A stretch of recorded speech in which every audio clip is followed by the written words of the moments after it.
Hey everybody, it's Joe. I wanted to quickly talk about a recent article that the Austin Business Journal published.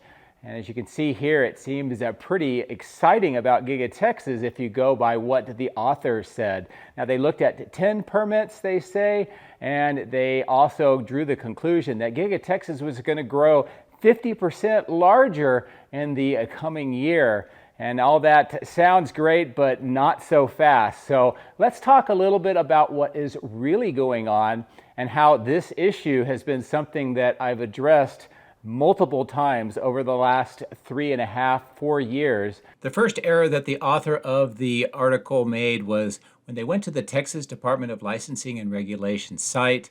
They looked at the various permits, but they did not set the default setting for the number shown on the screen, and they actually used the default 10. That's where 10 comes from.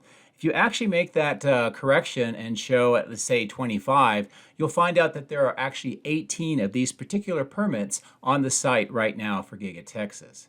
The next fundamental error that the author of the article made is not understanding what the Texas Department of Licensing and Regulation, or TDLR, is responsible for. Now, this is not a permitting agency for construction. That's something handled by the City of Austin, also by the Travis County Permits Division. What the TDLR does is they are an occupational licensing agency. They are to protect the health and safety of all Texans, and they have the authority to register and regulate plan reviewers and inspectors in the Elimination of Architectural Barriers program. In other words, making sure that the construction sites are ready for occupation and are safe to be used for the purposes of that construction. Getting a TDLR permit is one of the last steps in being able to use your new facility, and there are some specific guidelines on how this works. You need to have a registered accessibility specialist, or a RAS. They do the inspections and set the fees for the inspections. The RAS must complete the inspection within the first anniversary of the completion of construction. That doesn't mean that you can't use the facility during that time, but it has to happen within the first year of completing the construction.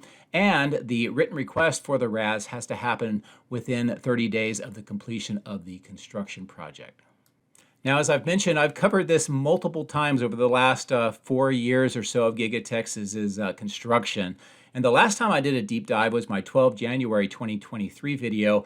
And there's a lot of information there. The link is here at the bottom of the screen and in the video description. I would recommend that you take a look at that. I'm only going to cover some of the highlights here from that discussion.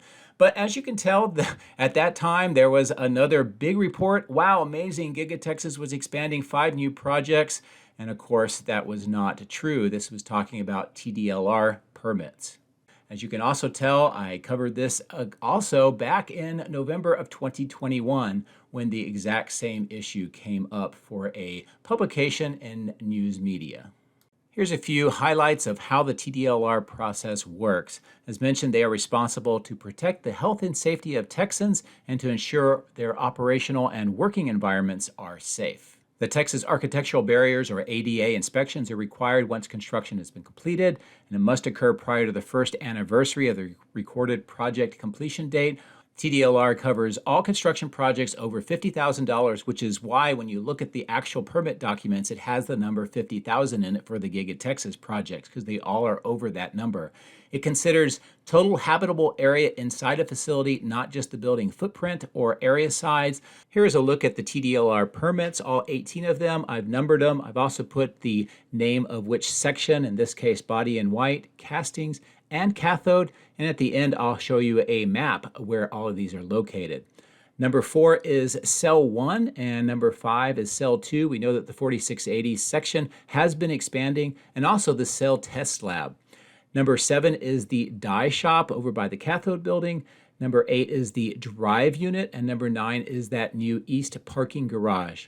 Number 10 is the General Assembly lobby, or the main lobby. Number 11 is General Assembly, the original part, and then General Assembly expansion. Number 13 is the high bay, which is just south of the dry unit. Number 14 is paint, and number 15 is the plastics manufacturing section.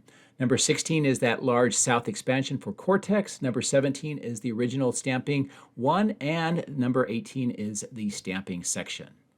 This map shows both the factory and the overall site. And I've listed all 18. I've shown you where these are located. And as you can tell, this is quite expansive over all of the construction projects that have been underway for the last year, including the expansion within Giga Texas, preparing the production lines for the next generation vehicles and also the robotaxi. And finally, here's some views that I've given you recently of some of the work inside Giga Texas to expand the production capabilities, and is all related to each of these permits. As I mentioned, these projects throughout the entire Giga Texas site have been going on for quite some time. Some of them are continuing to go on right now. This is the last part of being able to use these new facilities and get that TDLR permit. So I actually see this as a very strong and great indication for what's going on at Giga Texas. And even though the article was very misleading and incorrect, what this is telling us is that Giga Texas is progressing very well towards being able to start production in the first half of 2025. Well, I hope that discussion put into context more about what is really going on, what these permits are for, and why the Austin Business Journal article was so incorrect and it at best gave the wrong impression about what is going on. I also hope that with my discussion about what these permits really are, you understand that it's actually kind of exciting about what's coming up for 2025. And it reiterates not only what I've been showing you with my drone flights, but also what Tesla has been saying at multiple events, most recently at the third quarter financial results meeting. So anyway, I hope that you found this discussion helpful and informative.